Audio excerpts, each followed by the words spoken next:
BLM Kerala, Tamil Nadu, Pondicherry. ഇന്ത്യയിൽ NEET പരീക്ഷ വീണ്ടും ജൂൺ 21 നടക്കാനിരിക്കെ കടുത്ത സുരക്ഷാ ക്രമീകരണങ്ങൾക്കെതിരെ കേന്ദ്ര സർക്കാരിനെ രൂക്ഷമായി വിമർശിച്ചെത്തിയിരിക്കുകയാണ് മുൻ തമിഴ്നാട് BJP അധ്യക്ഷൻ കെ അണ്ണാമലൈ.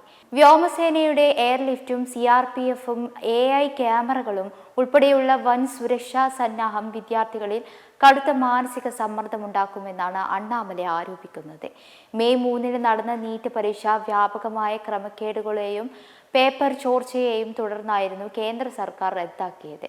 ഇതിന് പകരമായാണ് പുനഃപരീക്ഷ നടത്തുന്നതിന് തീരുമാനമായത്. എന്നാൽ ഇപ്പോൾ പരീക്ഷയ്ക്കായി വിദ്യാഭ്യാസ മന്ത്രാലയം ഒരുക്കിയിരിക്കുന്ന അസാധാരണ സുരക്ഷാ ക്രമീകരണങ്ങളെ വിമർശിച്ചുകൊണ്ടാണ് അണ്ണാമലൈ രംഗത്തെത്തിയത്. CRPF, CISF എന്നിവരുടെ 2 തലങ്ങളിലുള്ള എസ്കോർട്ടും വ്യോമസേനയുടെ എയർലിഫ്റ്റും നിരീക്ഷണത്തോടെയുള്ള 4 layer CCTV, biometric, facial recognition പരിശോധനകൾ, ഒന്നിലധികം ഘട്ടങ്ങളിലായുള്ള ദേഹ പരിശോധന, പ്രധാനമന്ത്രിയുടെ ഓഫീസിന് നേരിട്ടുള്ള മേൽനോട്ടം.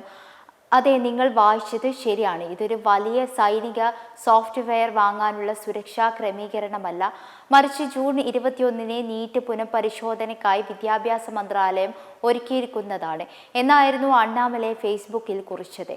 ചോർച്ചകൾ തടയാൻ സർക്കാർ നടപടികൾ സ്വീകരിക്കുമ്പോൾ മാസങ്ങളോളം കഠിനാധ്വാനം ചെയ്ത് പരീക്ഷയ്ക്കെത്തുന്ന വിദ്യാർത്ഥികളുടെ മേൽ അനാവശ്യ ഭാരമാണ് അടിച്ചേൽപ്പിക്കുന്നതെന്നാണ് അണ്ണാമലൈ കുറ്റപ്പെടുത്തിയത്.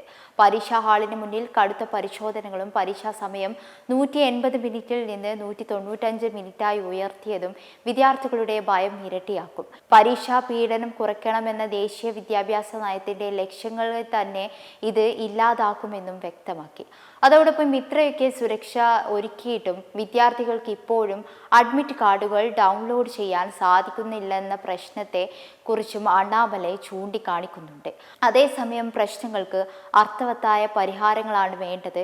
കേന്ദ്ര സർക്കാർ ഇപ്പോൾ കണ്ടെത്തിയിരിക്കുന്ന വഴി പ്രശ്നങ്ങൾക്ക് പരിഹരിക്കുന്നതിന് പകരം പുതിയ പ്രതിസന്ധികൾ സൃഷ്ടിക്കാൻ മാത്രമേ ഉപകരിക്കൂ എന്നും അണ്ണാമലൈ മുന്നറിയിപ്പ് നൽകുന്നുണ്ട്. എന്നാൽ അണ്ണാമലയ്ക്ക് ശക്തമായ ഭാഷയിൽ മറുപടിയുമായി BJP നേതൃത്വം രംഗത്തെത്തിയിരുന്നു.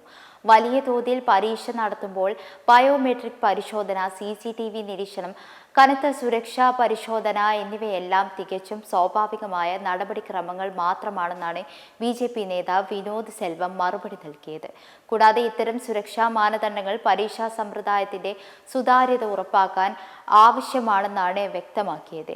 ഇതിന് ഉദാഹരണമായി പറഞ്ഞതും ചൈനയിലെ ഗാവോ എക്സാം ആണ്. ലോകത്തിലെ തന്നെ ഏറ്റവും കർശനമായ സുരക്ഷാ പ്രോട്ടോകോളുകൾക്കിടയിലാണ് ഓരോ വർഷവും ചൈനയിൽ 13 ദശലക്ഷത്തിലധികം വിദ്യാർത്ഥികൾ ഈ കോളേജ് പ്രവേശന പരീക്ഷ എഴുതുന്നത്.